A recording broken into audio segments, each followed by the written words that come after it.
Ladies and gentlemen, boys and girls, children of all ages, what is up? The King of Lightning is here today, bringing you guys and gals Magi. Oh my god, it has been some time since the King has delivered upon you Magi chapter reviews. Now, when I mean some time, I mean like since February, alright? And like that one was like, I think chapters like 151 through, no, not 100, 251 through 254.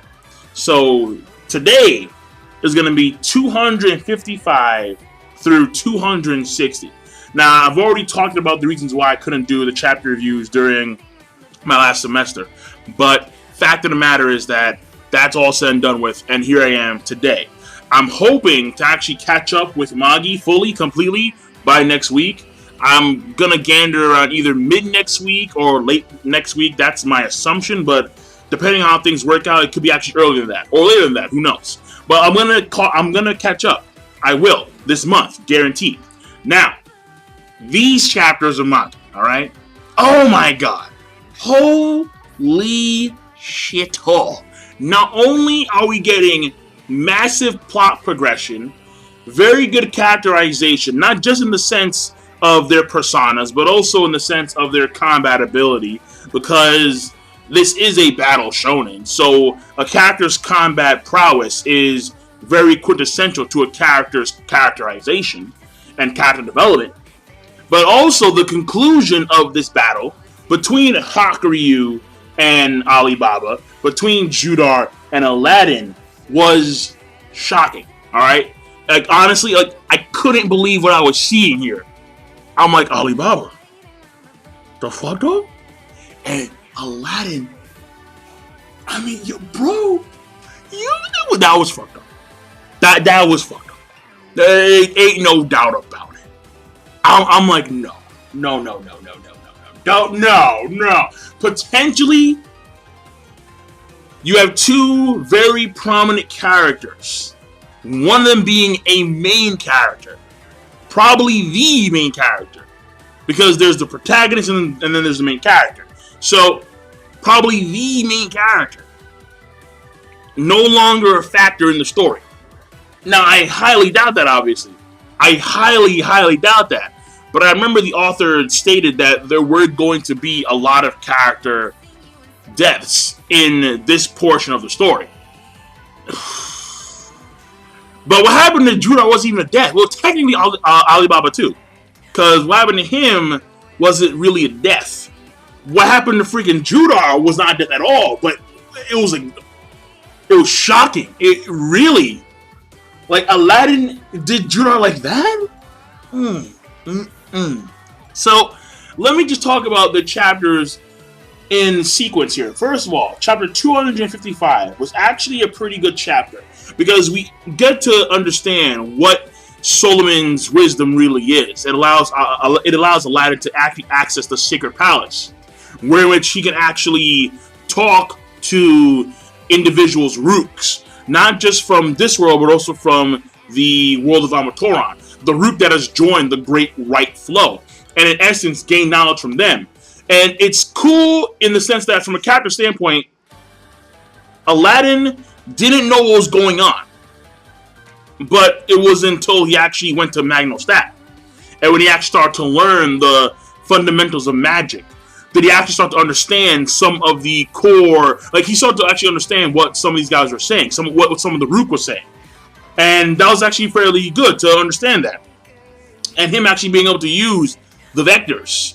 And knowing that he couldn't control the vectors. And he can't even actually see the vectors, which he states in chapter, I think, 256. And basically, he has to manipulate a power that he cannot see. And that power is being the vector, the force vectors that exist on a different dimension that is layered upon the same plateau. So, like, it's very, very fascinating how he has to go about that. But Judar is not giving Aladdin any breaks at all. Like, in comes Judar, He has the combination magics going on of like ice and wind, making like these like death-defying huge ice tornadoes. And Aladdin is like really like, for the most part, he's on the defensive, massively on the defensive. And it's basically him trying to find ways of counteracting Judar's powers, and at the same time trying to learn how to manipulate the vectors. Because Judar, ever since he's been gaining power from Ilah, he's been like amped up, like super amped up. And later on in the chapters, we see like once Hakuryu's done Alibaba, you see like this giant like black mass fly towards Judar. And you see the eye, the eye and the forehead become like pitch black, and Aladdin says that the powers that he's displaying is like the equivalent of the medium, and the medium was ridiculously powerful. It took a lot of metal vessel users to actually take out this motherfucker. So, fact of the matter is, Judar is displaying phenomenal power. Because he did take that core of the medium. He did. When all that Rook was, or when all that Dark Rook was, because you'll say before, during the Magnostat arc, where in which there was a lot of Dark Rook, there was a lot of Black Rook ready to go. Judar took that shit. And so the power, on some Don Cheeto shit, the power is mine, bitches. Like, straight up. So that was great. And mainly for that, when it comes to character development, when it comes to character progression, not really for Judar, but more so for Aladdin. Seeing how he actually has to like go into the depths of Solomon wisdom to actually attain the knowledge that he needs to actually defeat Judar, but in the process risk losing his own mind. And every time he does that, he risks losing his own mind, his own consciousness to the Great White Flow, essentially speaking. So it's a phenomenal power of omniscience that's at his disposal. That is at his disposal. There we go. But he cannot actually fully utilize that power. He still has a long way to go when it comes to actually utilizing not only the power of Solomon's wisdom and attaining knowledge from the Rook, but also being able to see the vectors and actually being on the same tier as his father. He has a long way to go. Now, when it comes to Alibaba and Hakuryu,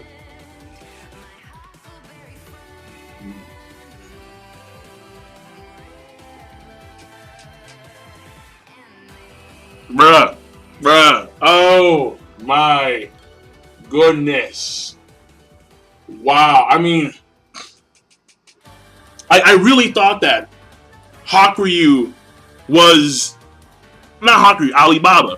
I thought that Alibaba had the advantage, like the full-on advantage, because you have the wood and you have the fire, alright? Wood doesn't do well against fire. It's a fact, alright? It burns it. Just saying. And Hakuryu was doing, some pretty good attacks. But Zagan, as a Jin ability, I think, is not as potent against Amon. And Amon was, Alibaba was doing his thing with the fire. Truth be told. And then in came Belial. Alright? Oh man, I mean, Belial's Jin powers are scary into themselves, alright? They really are. And the fact that Hakuryu beforehand was using Zagan and Belial in combination, where he was actually putting like seeds inside people's minds and stuff and controlling them via that method. That is insane. But when he actually equips Belial, and then you see he gains a new set of arms. He has the giant scythe. Bones everywhere. Like bone dragons and bone serpents and shit. I'm like, bro, like what the... Like, in a sense, his new Jin equip, Belial, is like the embodiment of the god of death, alright? Alright? The Grim Reaper, Shinigami, whatever you want to call it. That's what it is. The devil. And it's intense, man, and it's kind of really unfair. If you get hit by that scythe, you don't get damage, but the part of your body that is cut by that scythe is actually sent to a quote-unquote another space, another dimension, and you lose all your senses in that part of your body for quote-unquote eternity. Now, honestly, you take that with a giant grain of salt. Eternity? You see, the reason why I honestly believe that Alibaba is still not out of the picture yet, because first of all, he's the main character, number one. Number two, is that I got a feeling that there is some way to actually escape this space. Because at the end of the battle, Hakuryu does state that the bodily functions of Alibaba will still continue to reside. Because the Rook inside Alibaba will still continue to be there. He can't actually remove the Rook, the life force. But when it comes to his spirit, that's gone. That no longer resides in Alibaba. And before that event, the fight itself was fantastic. Because when Alibaba got to the point where it was just like at some point he cut him like below the knee, Hakuryu. And he couldn't feel that below the damn knee. And then he cuts him a little bit above the knee. So more of his left leg can't be felt. And you would think he'd freak out. You would think that he'd be, what the fuck is happening here? He would lose focus. No. Aladdin, and this I think is a good testament to how he has developed from a combat standpoint and also his mental will. The fact that he did not lose focus and he continued to actually assault Hakuryu. He continued to lay on the blows. Even when his arm was cut, his left arm was cut, he continued. He didn't stop. He saw the advantage. My arm is cut, but here Hakuryu is wide open. Boom! And then just bones and blood. I'm like, dude. Like, that was very impressive on the part of Alibaba. And towards the end of that, flurry of attacks on the part of Alibaba, there is a part in which there's a clash between Hakuryu and Alibaba. And this, I think, was very good on the case of the character development for Alibaba. Alibaba, he states, Hakuryu, I will defeat you. You see, previously, he was of the mind, he had the notion that he could bring back Hakuryu, that he could try and change his mind. And you see like images of this going on as Alibaba is like deciding what to say. He's like, Hakuryu, I will, ... And like you could see the images of Hakuryu when they were talking before the battle, how he was looking, like, I'll bring you back, like you're not normally like this. And then that completely just changes. Where he's like, okay, well, screw it. No. Fuck bringing you back, I'm gonna defeat you. I'm gonna defeat you full on. And that kind of shocks Hakuryu a little bit. He's taken aback. And then he sits there, he's like, finally. And then they bring on the extreme magic. Oh, that was good. That was very good. They bring on the extreme magic.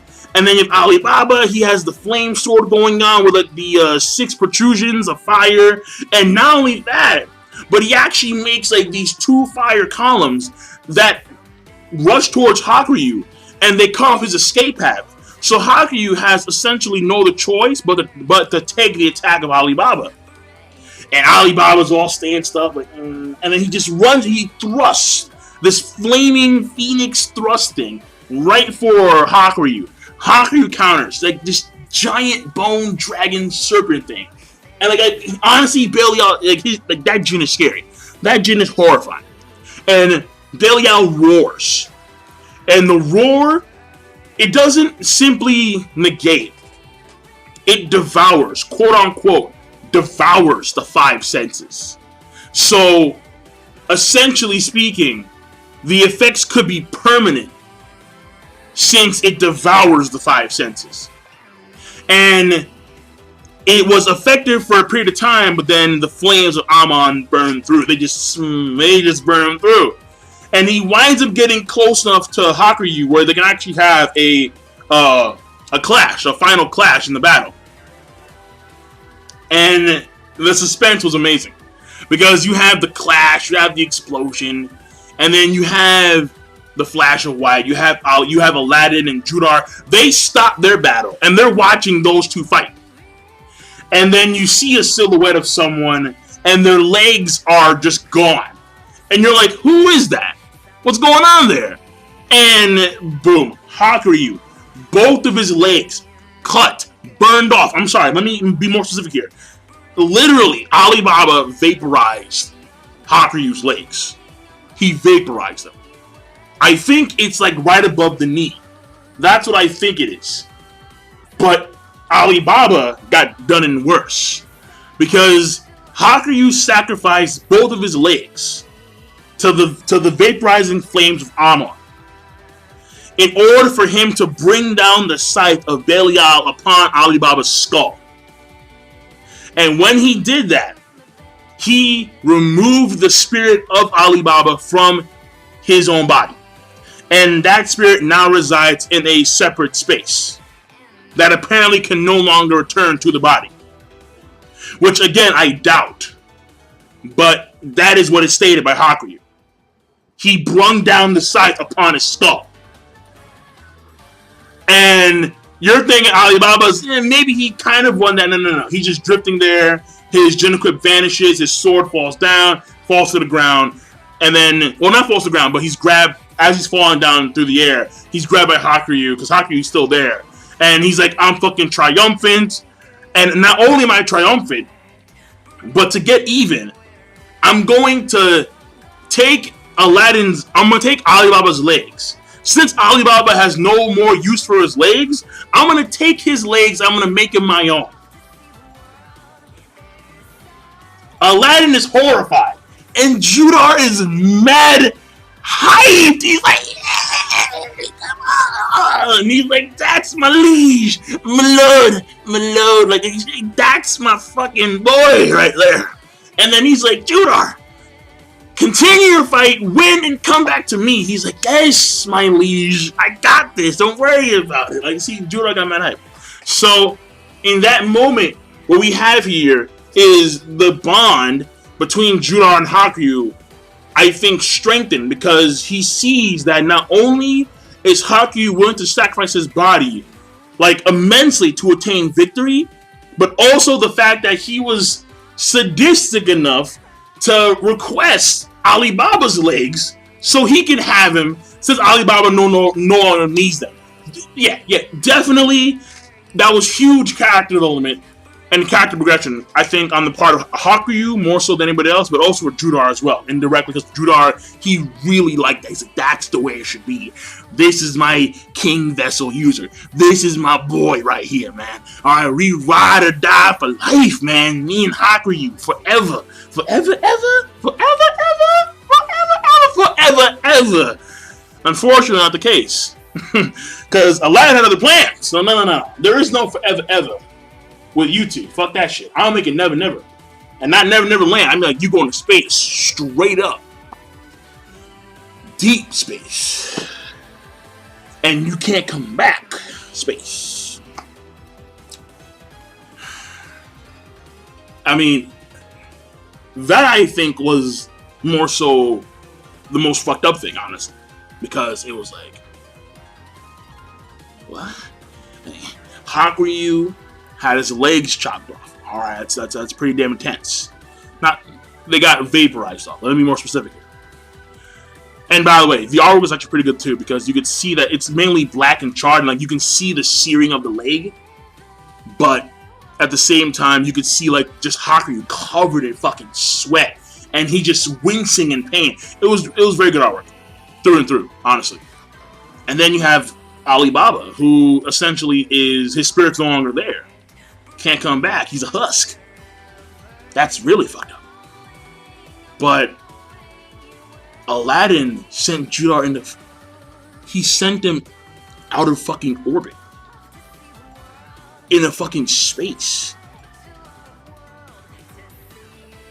Space is a really fucking scary place. Especially if you're alone, you're by yourself, only your Borg to protect you.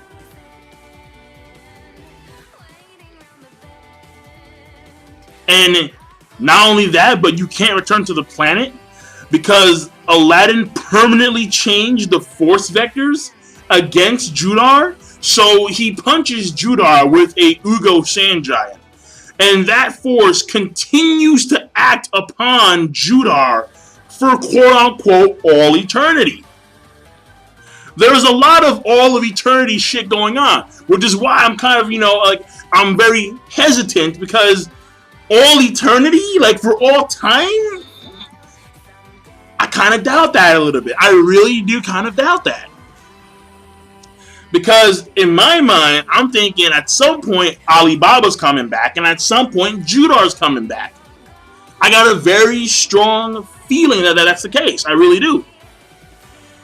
And it's also kind of weird in the sense that I could have swore that the force vectors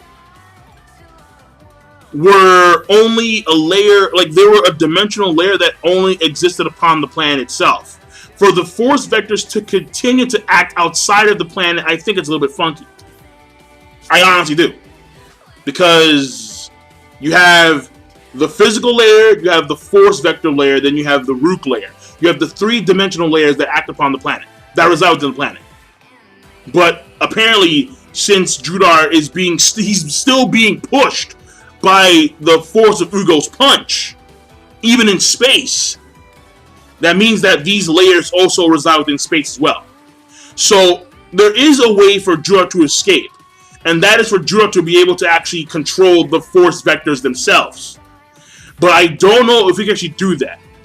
Now, maybe Eli has his boy. Maybe Eli's gonna come out fucking nowhere like, yo, I got you. We're gonna be like super evil from now on. Like, you thought you evil before, I'm gonna show you the real definition of evil. And he's gonna have some, crazy power. He's gonna somehow come back to the planet. Like, it's bonkers. It's Looney Tune. And here Hakuryu is just watching. He tried to save Judar, but he couldn't, because he's weak, and the plants that he had that are holding him down, they were sent flying off because of the force of Ugo's punch, the Ugo Sand Giant punch. And on top of that, Judar does not have the time to actually create an isolation barrier. So that would actually help him in this case, but he doesn't have the time, because he keeps on getting pushed back. Furthermore, if he wastes all of his magic, his board will disappear in the middle of a vacuum of space.